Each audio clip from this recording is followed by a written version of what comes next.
का मुख्य उद्देश्य आप लोग किस लिए है? सरकार की नीति का विरोध करना। हम लोग विभिन्न समय से अलग अलग नियोजन समय से कर रहे हैं, कोई 2006 से, कोई 2014 से, और उस समय से सरकार को ये नहीं लगा कि बीपीएससी लेना चाहिए, और अब इतने साल हो गया और नया शिक्षा नीति लागू की है कि बीपीएससी से हम लोग जाएंगे।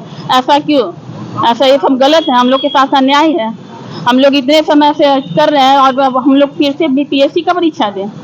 ऐसा नहीं, हम लोग को ऐसे ही हम लोग को राजकर्मी का दर्जा मिलना चाहिए, और जो भी मांगे, जो भी मतलब राजकर्मी का जो भी है वो हमको मिलना चाहिए। महिला शिक्षकों की भागीदारी बहुत ज़्यादा है शिक्षा विभाग में, लेकिन इतना महिलाओं की संख्या नहीं दिखता है। आखिर क्या वजह है? जब तक संख्या पर ज़्यादा नहीं होता प्रदर्शन उतना धारदार नहीं हो सकता है। हाँ, वो तो सही बात है कि महिला को आना चाहिए, और ब्लॉक वाइज बांटा गया, 4 ब्लॉक का है, तो संख्या नहीं दिख रहा है। उनमें जागरूकता की कमी है और खुद जागरूक होने की जरूरत है, तभी हम लोग अपने अधिकार को प्राप्त कर पाएंगे। और यहाँ सबसे बड़ी बात यही है कि जब तक हम लोग की संख्या नहीं रहेगी तब तक हम लोग कुछ नहीं कर पाएंगे। प्रभा कुमारी +2 विद्यालय द्वारा। आज हम लोग प्रदर्शन का दूसरा दिन है, जो हम लोग राजकर्मी के दर्जा के लिए दूसरे दिन नहीं रहेगा। जब तक नहीं मिलेगा, जब तक सरकार मानेगी नहीं बात, जब तक हम लोग धरना पे बैठे रहेंगे। डेलीगेट्स वगैरह कोई आया कि नहीं प्रशासनिक या शिक्षा विभाग का कोई मिलने? या अभी कोई नहीं मिलने आया है हम लोग तो अभी लगातार आप लोग केवल धरना इसी तरीके से चलेगा? अभी हम लोग को शांति अभी हम लोग शांतिपूर्ण धरना अभी 3 तारीख तक करेंगे। उस समय अगर विधानमंडल विधानसभा चलेगी तो हम लोग मैंने घेरो और डेरा डालो का भी निर्णय लिया है। उसके बाद नहीं मानेगी तो हम लोग हड़ताल जो करेंगे, जेल जाएंगे, लेकिन सरकार को हठधर्मी सरकार को हम लोग बात सुनवा कर मानेंगे। अपना परिचय बता दीजिए। संतोष कुमार सिंह, जिला सचिव, बिहार माध्यमिक शिक्षा संघ, भोजपुर। दूसरा दिन है, किस तरीके से धरना को तेज किया जा रहा है?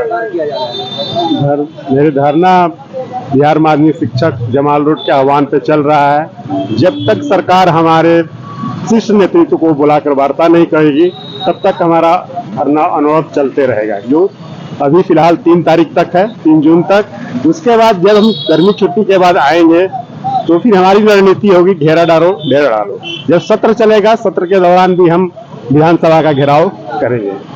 क्या मांगे हैं? ये मांगे हैं कि पिछले हम 17 सालों से जो सरकार की नियमावली थी, उस नियमावली के तहत, उनके मापदंड के तहत दक्षता परीक्षा एसटीटी पास कर हम शिक्षक नियुक्त हुए थे, और 17 वर्षों के बाद हमारे मुख्यमंत्री कहते हैं 2023 की नियमावली लाकर कि आप पूर्व में जो बहाल है पंचायती राज से, आपको अगर राजकर्मी बनना है तो बीपीएससी से परीक्षा पास करके आए। हमें उनको तो कम से कम उसी समय बीपीएससी से करके हमें बनाना चाहिए था, लेकिन हम 17 साल के बाद मेरा अनुभव का क्या हुआ, कोई हमें वित्तीय उन्नयन भी नहीं दे रहे हैं, और वेतन के रूप में कहते हैं कि आकर्षक वेतन मान देंगे, उसमें भी मात्र 32,000 पे स्केल कि 31,000 का रखते हैं, 28,000 का रखते हैं और 25,000 के, क्योंकि ऑलरेडी हम उस जगह पर हैं। हमको समझ में नहीं आ रहा है कि हमको किस रूप में राजकर्मी देंगे। अगर देना भी होगा, अगर 17 साल के अनुभव के आधार पर अगर 17 इंक्रीमेंट के साथ देते हैं तो हम परीक्षा देने के लिए तैयार है। परीक्षा से हम नहीं डरते हैं, लेकिन इनके नीति या नियमावली से डरते हैं। हमें 17 साल के बाद भी नए शिक्षकों के बराबर आने, जिसको हम पढ़ाकर शिक्षक बनाए हैं वो हमारे साथ परीक्षा देंगे।